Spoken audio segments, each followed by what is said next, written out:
بسم اللہ الرحمن الرحیم۔ آج کا ٹاپک ہے جشن آزادی۔ آزادی کئی طرح کی ہوتی ہے۔ پہلی یہ کہ کوئی قید میں ہے شخص، اس کو آزاد کر دیا جائے تو وہ سمجھتا ہے مجھے آزادی مل گئی ہے۔ اور دوسری یہ کہ ہمیں اجتماعی طور پر اگر زمین حاصل کر کے اپنی مرضی سے کوئی نظام بنانا ہے یا اپنی مرضی سے زندگی گزارنی ہے تو ہم دنیا یہ سمجھتی ہے کہ یہ بھی ایک آزادی ہے۔ اور تیسری آزادی ہوتی ہے نظریات کی اور ذہن کی، وہ جیسے کہتے ہیں نا ذہنی غلامی ہوتی ہے، اس طرح ذہنی آزادی بھی ہوتی ہے۔ اب چونکہ ہم مسلمان ہیں، ہمارے پاس آزادی کا ایک ہی کنسیپٹ ہے اور اسی کے اوپر پاکستان کی بنیاد ہوئی ہے اور اسی وجہ سے پاکستان وجود میں آیا۔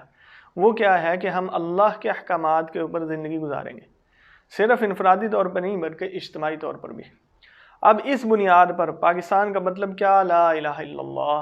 تو ہم نے اس بنیاد پر پاکستان کو بنایا۔ اب جن لوگوں نے قربانیاں دی تھی ان کا مقصد یہ تھا کہ ہم آزاد ہو کے ایک الگ ریاست بنائیں گے اور وہاں پہ اللہ کے قوانین کو نافذ کریں گے۔ اب ہمیں زمین کا حصہ تو مل گیا کہ ہم نے الگ سے زمین حاصل کر لی اور وہ جو علاقہ تھا وہ ہم سے الگ ہو گیا، وہ الگ ریاست ہے، ملک ہے، ہم الگ ریاست اور ملک ہیں۔ لیکن جو وعدہ ہم نے اللہ رب العزت سے کیا تھا وہ شاید پورا نہیں ہوا۔ ہم نے یہ وعدہ کیا تھا کہ پاکستان کا مطلب کیا؟ لا الہ الا اللہ، یعنی سب سے سپریم طاقت اللہ کی ہوگی، قانون اللہ کے چلیں گے، نظام اللہ رب العزت کا چلے گا۔ پہلی بات یہ کہ ہم اس کے اندر فیل ہو گئے۔ ایک چیز ہمیں مبارک ہو کہ ہم نے الگ ٹکڑا لے لیا، الگ زمین کا حصہ ہمیں مل گیا، الگ ملک مل گیا، لیکن جو ہم نے اپنے رب سے پرومس کیا تھا اس کو ہم بھول گئے ہیں۔ وہ یہ تھا کہ اللہ کا نظام نافذ کریں گے، اللہ رب العزت کے جو آخری نبی محمد صلی اللہ علیہ وسلم ہیں ان کا قانون نافذ کریں گے۔ ہم اس کے اندر فیل ہو چکے ہیں۔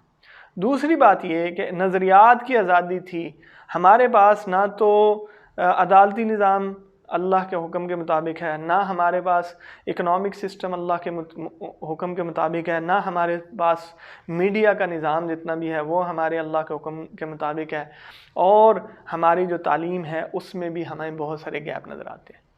اب ہمیں آزادی تو مبارک ہو، ہمیں 800 سال جس خطے پر مسلمانوں کی حکومت تھی اور یہ جتنے فاتحین آئے تھے محمد بن قاسم سے لے کر اور محمود غزنوی تک، انہوں نے بڑی قربانیاں دینے کے بعد یہاں پہ مسلمانوں کی حکومت قائم کی تھی۔ تو ہم نے وہاں سے ایک چھوٹا سا خطہ لے کے ہم الگ ہو گئے اور وہاں پہ وہ جو ہے وہ ہندوؤں کی سب سے بڑی اسٹیٹ ہم نے بنا دی۔ بہرحال یہ بھی ایک وہ ہے کہ ہمیں وہاں پر ہی پورا نظام نافذ کرنا چاہیے تھا، لیکن اگر ہم یہاں آ گئے اپنی مرضی سے اور اللہ سے وعدہ کیا تھا کہ ہم اللہ کا نظام نافذ کریں گے، اس میں ہم فیل ہو چکے ہیں۔ تو اللہ کا نظام صرف یہ لکھنے سے نافذ نہیں ہوتا کہ سب سے بڑی کائنات یعنی طاقت جو ہے وہ اللہ کی، اقتدار اعلیٰ کا مالک اللہ ہے، لیکن نیچے جو ہے ہم جو مرضی کرتے پھریں۔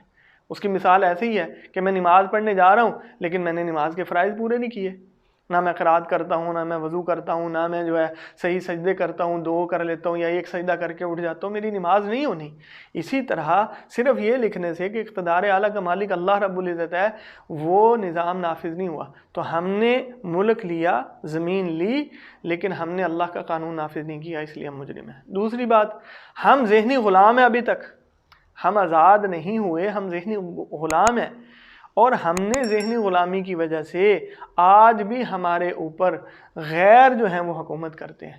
ہم جو ہیں ان کی مرضی کے مطابق پلاننگ کرتے ہیں، ان کی مرضی کے مطابق فارن پالیسی بناتے ہیں، ان کی مرضی کے مطابق ہمارا انفلوئنس جو ہے، ہم کہتے ہیں ہم آزاد ہیں۔ نہیں، ہمارے پاس آزادی ذہنی غلامی ہے۔ ہم نے ان کا کلچر اڈاپٹ کیا، ہم نے ان کا نظام اڈاپٹ کیا، ہم نے ان کی جو ہے مرضی کے مطابق سارا سسٹم بنا لیا۔ تو اس لیے ہماری یہ گزارش ہے کہ ہم آئندہ آنے والی نسلوں کے لیے یہ بات سمجھائیں کہ آزادی کا مطلب اظہار رائے تو ہو سکتا ہے، لیکن اپنی رائے جو اللہ کے قانون کے خلاف ہو، جو اللہ کے نظام کے خلاف ہو، اس رائے کو زبردستی امپلیمنٹ نہیں کیا جا سکتا۔ ہم کہتے ہیں نا زبردستی مت کرو، یہ جو ہے اسلام زور زبردستی سے نافذ نہیں ہوا، تو دوسری طرف رائے یہ بھی دینی چاہیے کہ یہ جو غلط خیالات ہیں اور غلط قسم کے لوگوں کا قانون ہے اور جو غلط قانون ہے جو اسلام کے خلاف ہے، وہ بھی تو زبردستی نہیں آنا چاہیے۔ وہ رائے تو دیں لوگ کہ ٹھیک ہے جی مجھے آزادی دیں، میں عورت ہوں، میں چاہے عورت سے شادی کروں، مرد کہتا ہے میری مرضی میں مرد سے شادی کروں۔ اب یہ جو رائے ہے یہ اللہ کے قانون کے خلاف ہے، اس کو روک دینا چاہیے، کیوں؟ کیونکہ یہ پرسنل رائے پہ قائم نہیں ہوتا، اللہ کا نظام اللہ کی مرضی سے نافذ ہوتا ہے۔ تو اس لیے ہماری آزادی اس دن ہم آزاد ہوں گے جس دن ہم غلامی، ذہنی غلامی سے نجات پا لیں، جس دن ہمارا عدالتی نظام نبی صلی اللہ علیہ وسلم کے مطابق ہو، ہمارا اکنامک سسٹم نبی صلی اللہ علیہ وسلم کے مطابق ہو، ایجوکیشن سسٹم ہے اسلام کے پورے قاعدے اور قانون کے مطابق ہو، اور اس کے بعد ہمارا سوشل نظام ہے، ہمارا آپس میں جو اظہار رائے ہے، ہمارا میڈیا سارا کا سارا اسلام کو سپورٹ کرتا رہے، پھر یہ آزادی صحیح ہوگی، پھر ہم اللہ کا شکر ادا کرنے والے بنیں گے، اور ہمیں پوری دنیا میں اسلام اور مسلمانوں کے ریپریزنٹیٹیو بننا ہے، ان کا نمائندہ بننا ہے، اور ان تک پیغام پہنچانا ہے کہ اصل آزادی یہ ہے، اسلام آزاد ہوا، اللہ کا قانون آزاد ہوا، اللہ رب العزت کے آخری نبی محمد صلی اللہ علیہ وسلم کی شریعت آزاد ہو گئی ہے، اور یہاں پر سب امپلیمنٹیشن ہے، تو اس وقت ہم آزادی صحیح معنوں میں منائیں گے انشاءاللہ۔ بہرحال اللہ رب العزت ہمارے ملک کو، ہماری قوم کو، سب کو اپنے دین اسلام کے لیے استعمال کرنے کی توفیق دے، اور یہاں پر حق اور سچ نافذ کرنے کی توفیق دے۔ Thank you.